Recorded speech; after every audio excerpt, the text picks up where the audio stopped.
What's up, peeps? This is your boy Musa Azakar. Do me a favor, like this video, share, and subscribe to my channel. It is an icon right there at the bottom right hand side. Hit it, you'll be notified every time I drop them bangers, drop any type of heat, any type of material. You will be notified. You will be notified, hopefully, if YouTube won't be hating. And remember this, folks. Use your words carefully because they have a lot of power. Words have power, ladies and gentlemen, and I've learned that lesson. So today's topic, like I said, I want to come to you. Like I said, if I didn't say assalamu alaikum, I say it to you again, repetitively. But today's subject, we're gonna talk on. Matter of fact, this is what you need to do. Not only subscribe to my channel, subscribe to Valerie Denise's channel. She got that fire too. And she's well connected. And I'm just regurgitating her information. So I'm going to leave a link in the description box. Make sure you subscribe to her channel because she's going to keep you informed on some real issues. But this topic right here, her subject, the title of her video, is Dr. Umar Johnson and Judge Joe Brown weigh in on Malik Yoba. And they also have a thing about the Joker and LeBron James. Like I said, I'm going to put a link in the description in the box. And I'm going to let y'all do the whole gist of their video. But I'm going to touch on some issues about this Judge Joe Brown and Dr. Umar Johnson perspective on Malik Yoba. And man, this is off the chain. So with no further ado, we're going to get this cracking. We are going to get this cracking right about now. Now, Dr. Umar, there's a lot of stuff that is going on, and I always try to redirect the energy because once upon a time, not too long ago, I kind of lost my temper on air, and that is not my personality. So I did a lot of repenting behind the scenes because I just, when I try to be professional, I kind of pray to God that energy is reciprocated. And we had a little situation on air, and that went viral. But I think there was a lot of teachable moments in it. I'm not going to ask you to comment on that. I want you to literally comment on the professionalism, like how you handled public ridicule. Now watch how your boy handled his public ridicule online. And I'm going to get right back to it. Why you bullying me? We sat for 4 hours. And you going to stand some allegations? You. The is wrong with you? All right, folks, join. So, that's how your boy handled that. But we're going to go right back to where Miss Valerie was making her valid point about the situation. You feel me? And here we go. Maybe a little repetitive, but you're going to catch the gist of it.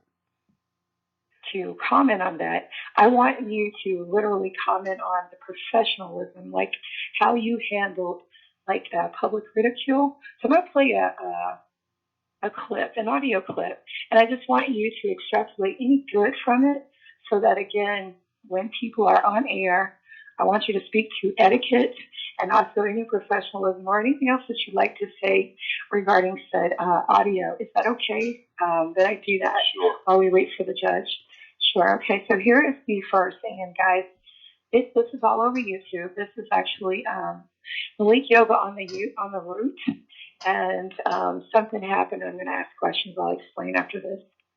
Well, looks like Malik Yoba was doing his press runs, and he was sitting down with the root, and he had some issues. He was responding. They asked him to respond to a Facebook post by Mariah Lopez Ebony, where she accused him of soliciting sex from her when she was 13 and 16 years old. And Malik Yoba responded that he didn't know her. I have no idea who she is.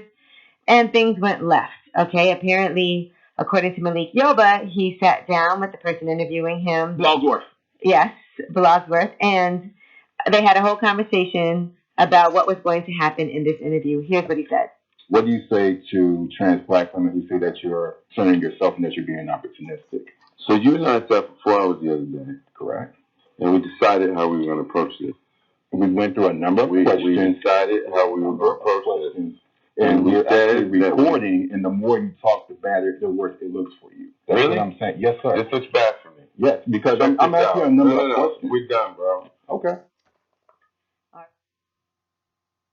Wow. You know, he just said, I'm going to cut it off right then and there. Right then and there. It is what it is on that. And he just said, fuck it. But you know, if you ain't going to be about that life, you shouldn't talk about it. Or you know, I understand accusations. But this is a real serious time for the black man. Because I feel that they're really trying to feminize us. Thus, I mean like the higher powers. And this is real sickening. Real sickening. Out. Just do you want to speak to it at all? I'm going to leave it there. Well, the first thing that I would say, and I'm not a big follower of Malik Yoba. I do think he's a pretty good actor. I don't know that much about him, but from the days of New York Undercover to Empire to other things I've seen him on. But to some degree, I can understand his anger. Accusing a black male of pedophilia in the age of Me Too is a very, very serious accusation. I mean, Bill Cosby is languishing in a jail right outside of Philadelphia where I am because of accusations that were not proven in court, but yet he was still convicted of.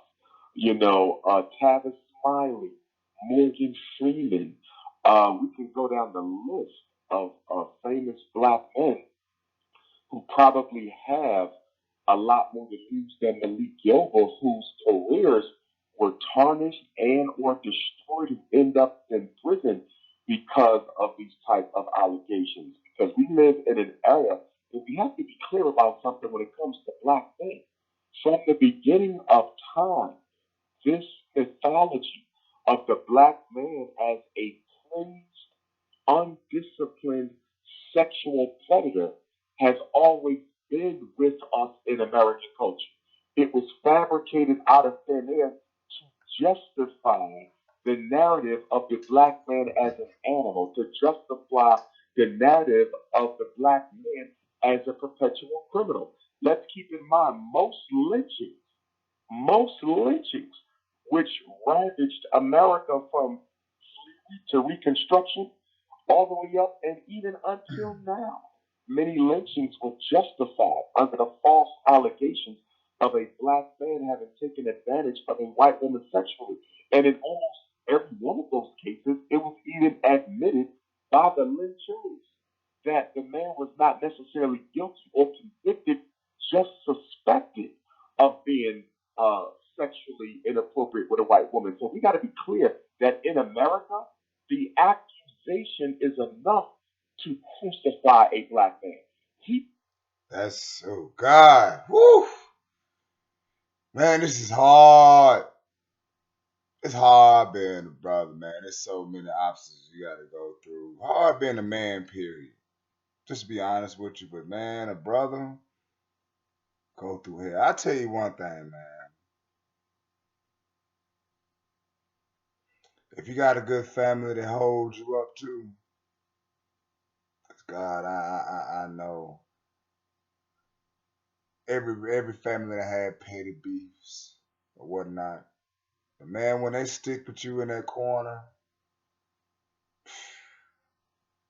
it's a blessing. That's why I say words are very powerful. But we got some powerful words coming out from Mr. Judge Joe Brown. And you know he go hard in the paint. So you know Musa finna bring that thunder. I finna bring that Oklahoma thunder. You feel me? And we finna get at it, and we're gonna come to a conclusion. Thing is spinning. I don't know. Can you hear us? I hear you. I can hear you. Now, let me give you my take on what you asked about what do you do when somebody ambushes you. Yea, though I walk through the valley in the shadow of death, I fear no evil because I'm the baddest MF in the valley. That's the way I always approach it, and it's my attitude, bring it on. I'll beat you down. I'm the wrong person to try to do that to. So I like y'all. Some people don't. Relative to Malik, it's called P squared, Punk squared. Punk came on and punked out. And a lot of this has got to do with the nonsense that's being spewed around now about, oh, it decided it wanted to be a girl, so if I deal with a boy with a dick, I'm not being gay because it called itself a girl. No, if it's got a dick, you got a dick, that's homosexuality. You go play around with them, and they got artificial enhancements up there on the top end, breast. You know, it still got penis, so you're gay. He's gay. He's pushing that LGBTQ alphabet, etc. thing. The Skittles are running amok, trying to get everybody to taste the rainbow.